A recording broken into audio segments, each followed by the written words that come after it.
We live in an epidemic of loneliness.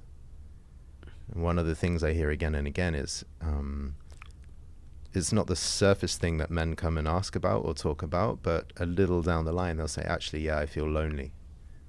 And my motivation for finding this or doing that or improving in this is because I want to avoid this feeling of loneliness, which is crazy, right? And especially in the big city, you would imagine that there is the possibility to really connect, and very few people have that experience.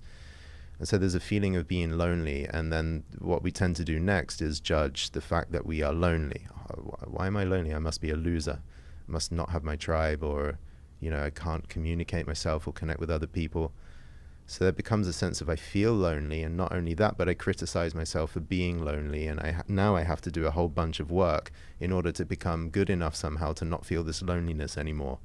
So you see how one feeling of loneliness that gets rejected in the mind ends up becoming this great source for trying to change things. But actually, if you get to the root and the feeling of loneliness, what if you ask yourself, what if this is not a problem?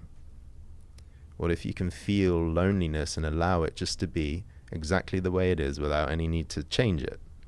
I feel lonely. I mean, that's a brutal challenge.